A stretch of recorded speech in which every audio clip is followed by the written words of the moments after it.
కళ్యాణ్ అటవీ శాఖకు మంత్రి అయ్యారు. ముఖ్యంగా గత 5 సంవత్సరాలుగా ఎర్రచందనం అక్రమ రవాణాను ఏ మాత్రం ప్రభుత్వం అడ్డుకోలేదన్న విమర్శలు ఉన్నాయి.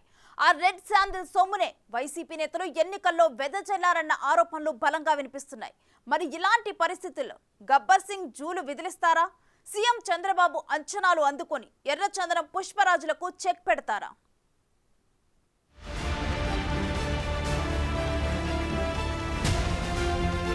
ప్రపంచంలోని అత్యంత నాణ్యమైన ఎర్రచందనం శేషాచలం అడవుల్లో మాత్రమే ఉంది. చిత్తూరు, కడప, ప్రకాశం, నెల్లూరు, కర్నూలు జిల్లాలో విస్తరించిన అడవుల్లో విస్తారంగా దొరికే ఎర్రచందనం అక్రమ రవాణాతో అనామకులు కోటీశ్వరులుగా మారిపోయారు. రాజకీయాలను సైతం శాసించారు. పలువురు అటవీ పోలీసు శాఖ అధికారులు కోట్లు సంపాదించారు. తిరుపతిలోని మఠం భూముల్లో విలాసవంతమైన విల్లాలు నిర్మించుకున్నారు. వీరందరికీ ఒకే స్మగ్లర్ ఇళ్లు నిర్మించి ఇచ్చారు.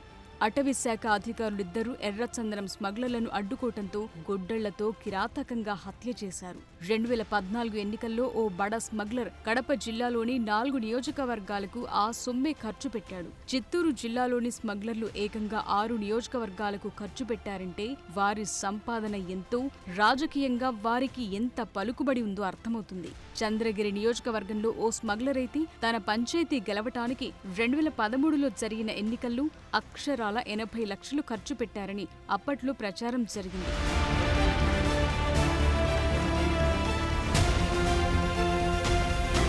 2014లో అధికారంలోకి వచ్చిన టీడీపీ అప్పట్లో అలాంటి పుష్పరాజుల ఆట కట్టించడానికి టాస్క్ ఫోర్స్ ఏర్పాటు చేసి డీఐజీ స్థాయి అధికారిని ఇన్ఛార్జిగా నియమించింది. ఐపీఎస్ కాంతారావు టీం అప్పట్లో సీరియస్ గా ఆ అక్రమ దందాను అడ్డుకోవటానికి విశేష కృషి చేసింది.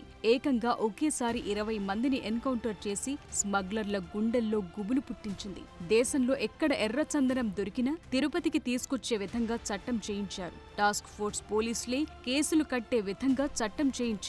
దీంతో పాటు అప్పట్లో సుప్రీంకోర్టును ఆశ్రయించి దాని ద్వారా ఈ కేసుల కోసం ప్రత్యేక కోర్టు తిరుపతిలో ఏర్పాటు చేయించారు.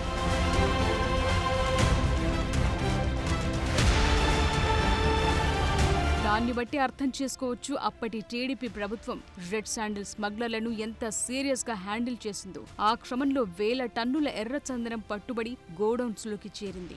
దాన్ని నేరుగా ప్రభుత్వమే విక్రయించి ప్రభుత్వ ఆదాయాన్ని పెంచింది. కొల్లం గంగిరెడ్డి లాంటి బడా స్మగ్లర్ విదేశాల్లో ఉంటే ఇండియాకు రప్పించింది. అదేవిధంగా కలకత్తాకు చెందిన మోడల్ సినీ నటి కూడా స్మగ్లర్ కావటంతో ఆమెను కూడా అరెస్టు చేశారు. దీంతో పాటు ప్రముఖ స్మగ్లర్ల ఆస్తుల మదింపు చేసి వారి ఆస్తులను ఈడీకి అటాచ్ చేయించింది. వారిలో ఈ ఎన్నికల్లో చిత్తూరు నుంచి వైసీపీ తరపున పోటీ చేసి ఓడిపోయిన విజయానందరెడ్డి పేరు కూడా ఉంది. ఆ క్రమంలో 10 మంది ప్రముఖ స్మగ్లర్ల ఆస్తులు సీజ్ చేయడానికి కూడా ప్రయత్నించింది చంద్రబాబు సర్కార్. అయితే అప్పటికే ప్రభుత్వ పదవీకాలం ముగిసింది.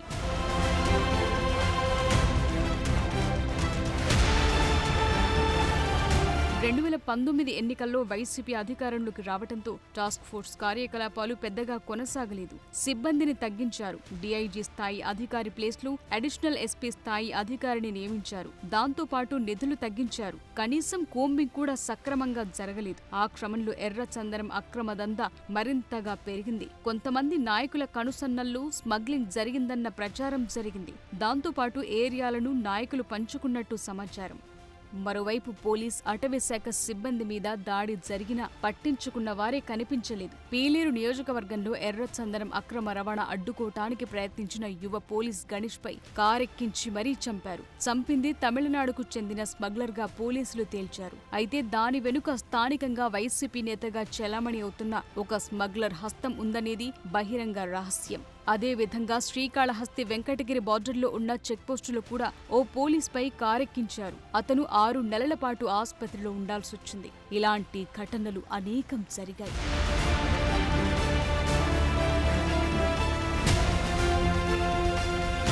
చిత్తూరు జిల్లాకు చెందిన పెద్దిరెడ్డి రామచంద్రారెడ్డి అటవీ శాఖ మంత్రిగా కొనసాగిన ఏ రోజు కూడా ఆయన ఎర్రచందనం అక్రమ దందాపై రివ్యూలు నిర్వహించలేదు. దీంతో పాటు గోడౌన్లలో మూలుగుతోన్న ఎర్రచందనాన్ని వేలం వేయటానికి ప్రయత్నించలేదనే విమర్శలున్నాయి. అమూల్యమైన ఎర్రచందనం యథేచ్ఛగా తరలిపోతున్నా కనీసం స్పందించలేదాయన. ఆ స్మగ్లింగ్లో ఆయనది కీలక పాత్ర అన్న ఆరోపణలు కూడా ఉన్నాయి. ఈసారి ఎన్నికల్లో ఒక్క పెద్దిరెడ్డి టీమే రాష్ట్రంలో దాదాపు 3,000 కోట్ల వరకు ఖర్చు పెట్టిందన్న ప్రచారం జరుగుతోంది. అది ఎర్రచందనం స్మగ్లర్లతో ఆయనకు లింకుందన్న ఆరోపణలకు బలం చేకూరుస్తోంది.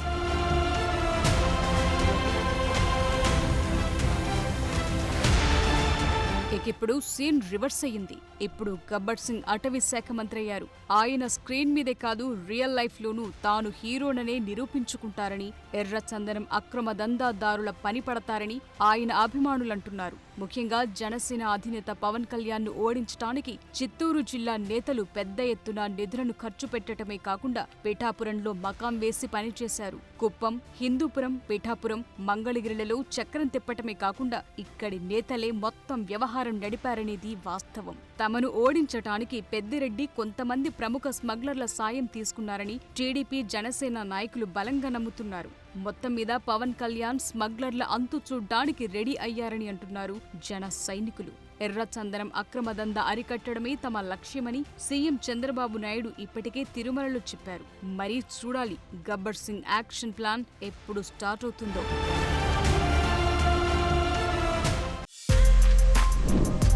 For more videos like this, subscribe Big TV channel.